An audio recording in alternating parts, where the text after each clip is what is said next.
Ignacia Ricci. ¿Quién tiene noticias exactas de la Barragana? ¿Quién guarda la información relacionada con esta heroína tapatía de la época de la Reforma y de los años cruentos de la intervención francesa? Declaramos enfáticamente que no lo sabemos y afirmamos que en la centuria transcurrida entre la recia aparición de esta mujer heroica y nuestros días, apenas si la aluden. Inciso A. El licenciado Eduardo Ruiz, en su Historia de la Guerra de Intervención en Michoacán, capítulos 20, 1860 y 21, 1865. Inciso B. Don Enrique M. de los Ríos en Liberales Ilustres Mexicanos de la Reforma y la Intervención, páginas de la 195 a la 198. Inciso C. Indalecio Ramírez, A. Colaboración especial para El Informador, fechada en Guadalajara, Jalisco, 21 de junio de 1948. Inciso D. Daniel Muñoz y Pérez en el Boletín Bibliográfico de la Secretaría de Hacienda y Crédito Público, número 267, del viernes 15 de marzo de 1963. En su mayor parte concuerdan en el carácter extraordinario de esta mujer sensitiva, patriota, liberal de arraigadas convicciones y desafiante de los prejuicios de su época y de los peligros que corría al ayudar a los patricios de Ayutla y de la Reforma.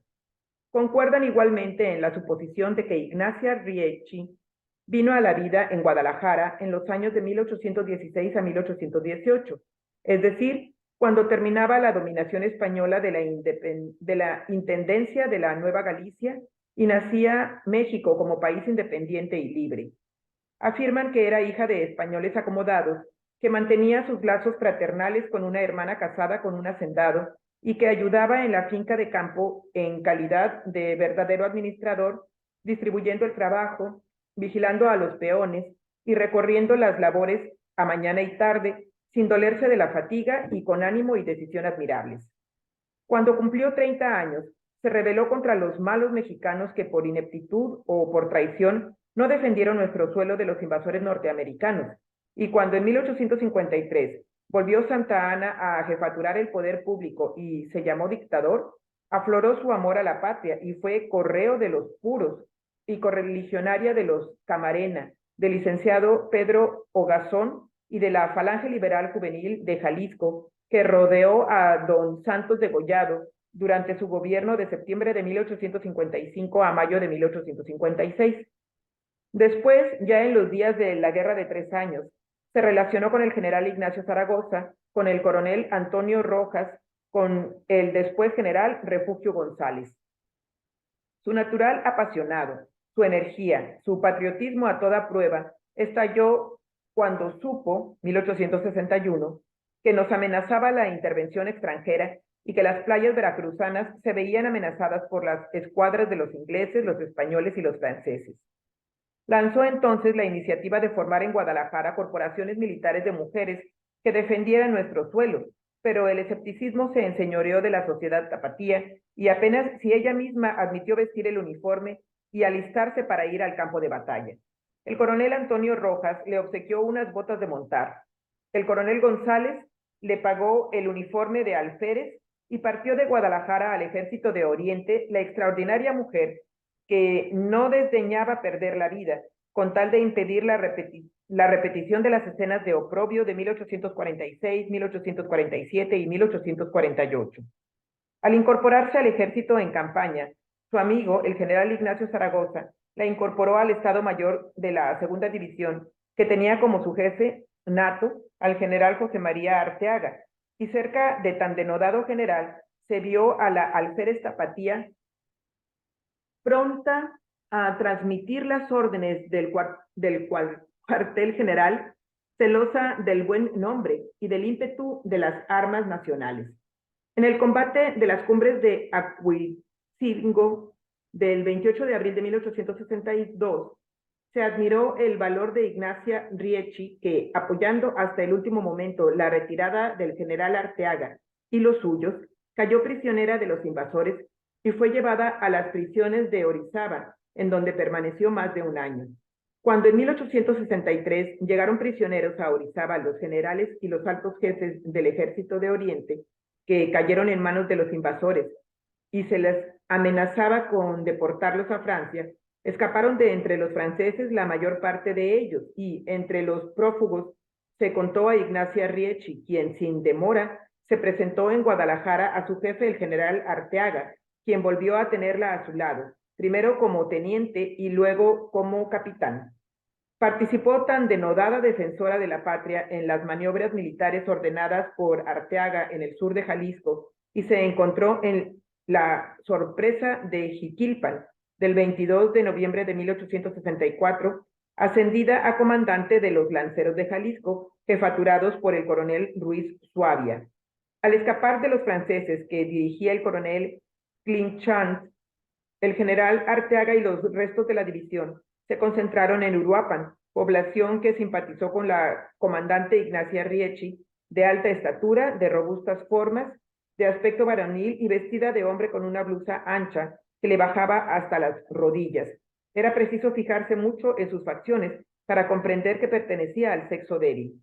La llamaban la Barragana, nombre proveniente, según el licenciado Ruiz, de la popularidad que alcanzó una mujer de apellido Barragán, que militó entre la tropa, vestida de pantalones y casaca. El desastre de Jiquilpan volvió a Ignacia huraña, taciturna y pesimista.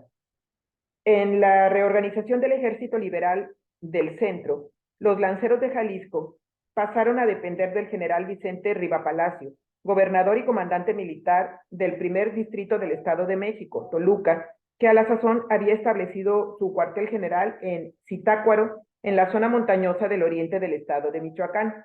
Tenía a sus órdenes al valiente guerrillero Nicolás Romero, a los lanceros de Jalisco comandados por el teniente coronel Jesús Gómez Humarán, el pequeño batallón de Robredo, la guerrilla de Acevedo, sumando todo de 600 a 800 hombres.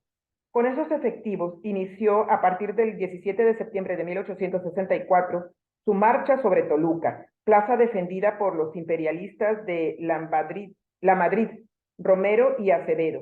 Entraron por las calles de La Tenería y se echaron respectivamente sobre las trincheras de la plaza y de San Juan de Dios, provocando la salida de las caballerías imperialistas, que agredidas a dos fuegos, dejaron 38 muertos y multitud de heridos, contramarchando a la plaza.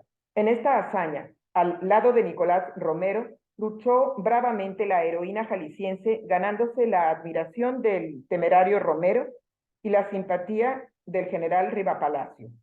De nuevo, en Zitácuaro, se celebró la victoria del 14 de enero de 1865, lograda por el teniente coronel Luis Bernal al frente de la infantería de Zitácuaro y las caballerías de Castillo sobre los imperialistas del mineral de El Oro, a quienes arrebataron parque, municiones y 40 carabinas Minier.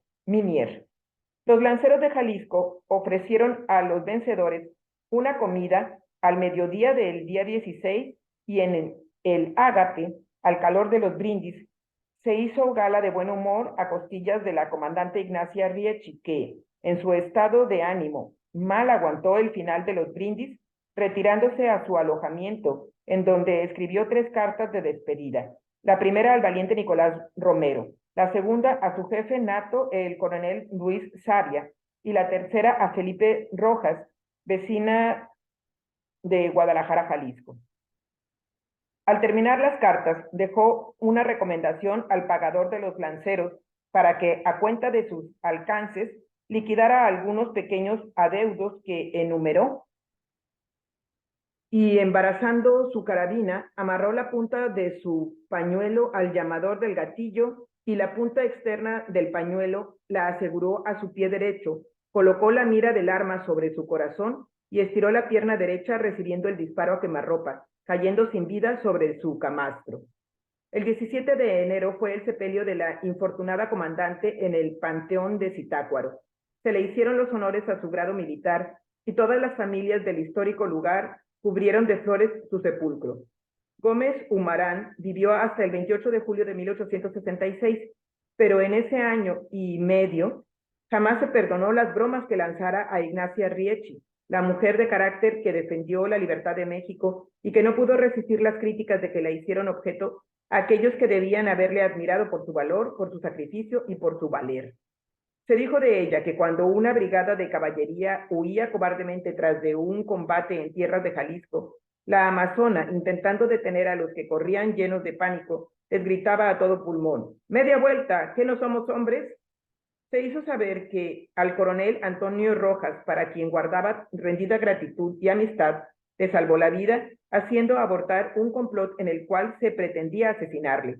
Más aún, el coronel Arteaga le profesaba admiración porque Serena, en los días de la traición del general López Uraga, desempeñó importantes comisiones ante los altos jefes del ejército republicano, logrando que la pérfida intención de aquel alto jefe nominara a quienes, como subalternos, suponían que obedecerlo era sobrevivir, era servir a la República y a México.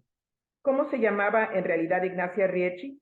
Su elevado amor a la patria y a la solidez de sus convicciones la llevaron a la aventura en la que sufrió viacrucis de crucifixión. Jamás se supo los nexos de Felipa Rojas con la heroína, y si en cambio, hay quien frangolla leyendas y acertijos al tratarse de una mujer superior a su tiempo, con un corazón henchido del patriotismo que no tuvieron muchos mexicanos de su época y muchos observadores de estos días que no piden para ella el alto rango discernido a la corregidora de Querétaro y a Carmen Cerdán.